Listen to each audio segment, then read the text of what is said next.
Hello बच्चों, this is 18th video about third equation of uniformly accelerated motion. Third equation है v square minus u square is equal to 2as. यहाँ पे s distance traveled by the body in time t और v final velocity, u initial velocity and a acceleration of the body. Now इस formula में s term है distance travel, सो हम लोग distance travel finally निकालेंगे. तो लास्ट वीडियो में जब हम सेकेंड इक्वेशन डिराइव किए थे तो एवरेज वेलोसिटी का फॉर्मूला लिखे थे v plus u by 2.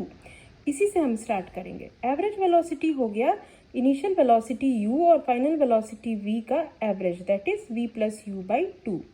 Now distance travelled is equal to average velocity into time t. Average velocity is v plus u by 2 into time t. Now third equation of motion में time term नहीं है, so it need to be replaced. t को replace करेंगे तो replace t from first equation, that is v is equal to u plus a t. यहाँ से u को left hand side में ले जाइए, v minus u divided by a, which is time is v minus u by a. अब इसको यहाँ रख देते हैं. s is equal to average velocity u plus v by 2 into time t, जो कि निकला है v minus u by a. Now maths में एक एल्जेब्रिक इक्वेशन है a plus b into a minus b is a square minus b square. Similar यहाँ term आया है v plus u into v minus u, that is v square minus u square.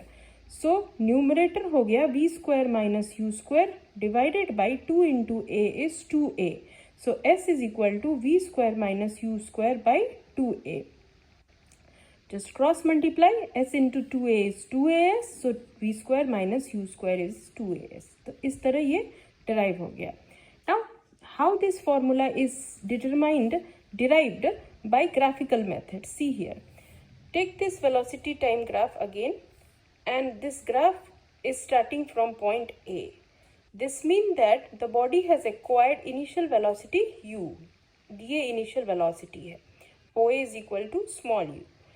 And the B point, the final velocity is v, which is acquired in time t. Now फिर से वही चीज repeat करते हैं. Slope of velocity time graph gives the acceleration and area under the graph gives the distance traveled by the body. इस equation में s है, distance travelled है, इसीलिए हम डिस्टेंस ट्रेवल निकालेंगे. Distance travel by the body in time t is equal to area under the graph.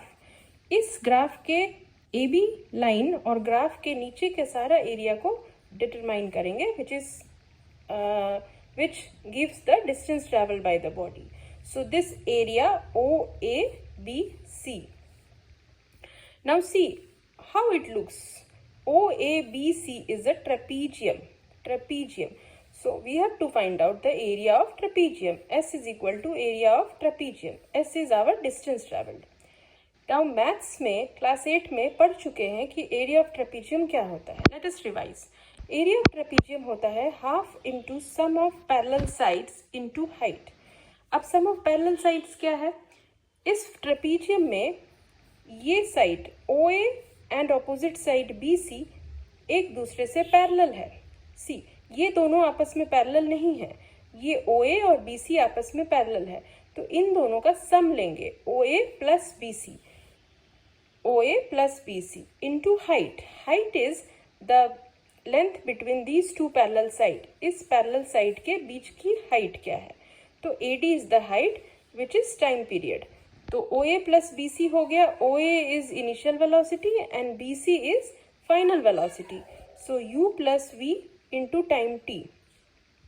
अब similarly जैसे ऊपर किए टाइम t को रिप्लेस करना होगा from equation number 1, from first equation of motion, that is time t is equal to v minus u by 2. इस equation से हम टाइम t को यहाँ पुट कर देंगे, v minus u by a. So again numerator v minus u into v plus u is v square minus u square divided by 2 into a, that is 2a. So s is equal to v square minus u square by 2a. So cross multiply s into 2a is 2as is equal to v square minus u square. This is the third equation. So thank you.